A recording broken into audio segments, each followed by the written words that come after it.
Question number 3 पे बात करते हैं। ठीक है, देख सकते हैं कॉम्प्लेक्स नंबर का क्वेश्चन है।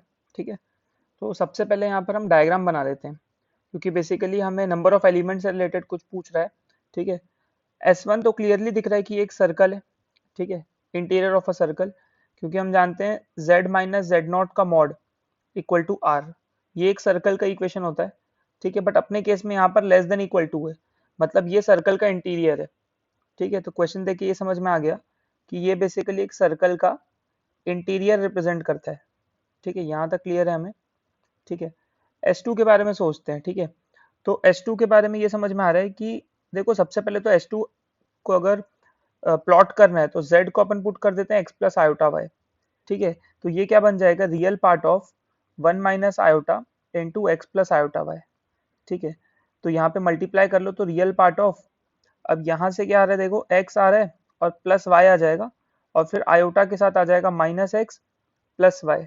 ठीक है, तो इस पूरे का रियल पार्ट क्या आ गया, basically x plus Y.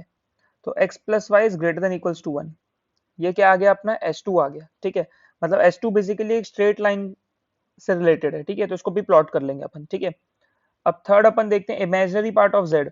Since कि z हमने x plus iota y assume किया था, तो इमेजिनरी पार्ट ऑफ z क्या हो जाएगा अपने पास, y हो जाएगा। तो y less than equals to 1। ठीक है, तो हमें तीनों पता है, तो बस प्लॉट करना है अब यहाँ पर। ठीक है, देखो सबसे पहले क्या कर लो, है ना, इसको प्लॉट करने के लिए देखो फर्स्ट वाला तो एक सर्कल है। बेसिकली S1 एक सर्कल का इंटीरियर रिप्रेजेंट करता है जिसका सेंटर क्या है 1,0।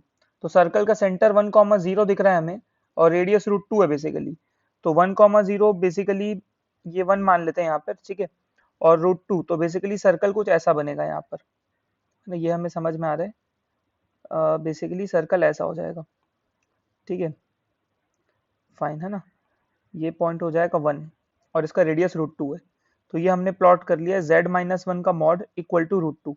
अब अपने केस में obviously less than equals to है, तो अपने केस में जो आएगा पोर्शन वो बेसिकली सर्कल का इंटीरियर आएगा, ये हमें क्लियर हो गया है ना। ठीक है, तो ये अपन ने क्या प्लॉट कर लिया है, less than equal to 2 plot कर लिया है ना, √2।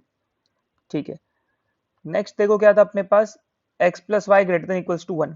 ठीक है, तो बेसिकली ये एक स्ट्रेट लाइन है। ठीक है, ये स्ट्रेट लाइन अगर प्लॉट करेंगे तो ऐसा कुछ बनेगा।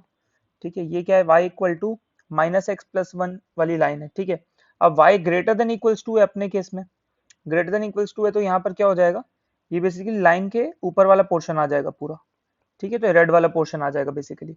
ठीक है, तो जो S1 है वो बेसिकली ग्रीन वाला शेडेड रीजन है और जो बेसिकली S2 है वो रेड वाला शेडेड रीजन है। ठीक है, अब S3 के बारे में सोचते हैं।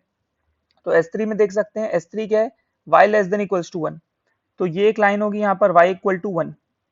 ठीक है, क्योंकि ये पॉइंट बेसिकली आयोटा है ना, तो यहाँ पर लाइन आएगी y इक्वल टू 1 या y इक्वल टू कॉन्स्टेंट बोल सकते हैं ना। ठीक है, तो अब इसके लेस देन इक्वल्स टू है, मतलब ये बेसिकली पूरा इसके नीचे वाला पोर्शन रिप्रेजेंट कर रहा है। ठीक है, तो अगर कॉमन पोर्शन की बात करें अपन, अगर आप देखो सबका इंटरसेक्शन क्या आ रहा है वो ध्यान दो। ठीक है, तो बेसिकली ग्रीन वाला, रेड वाला और पिंक वाला तीनों का इंटरसेक्शन लेना है मुझे, तीनों शेडेड रीजन का इंटरसेक्शन लेना है।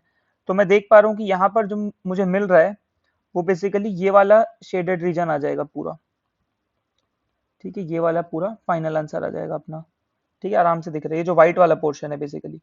ठीक है, तो क्योंकि मुझे तीनों का इंटरसेक्शन लेना था, है ना, तो यहाँ पे अगर तीनों का इंटरसेक्शन देखा जाए तो ये व्हाइट वाला पोर्शन आ जाएगा। तो ये बेसिकली क्या रिप्रेजेंट कर रहा है, S1 intersection S2 intersection S3।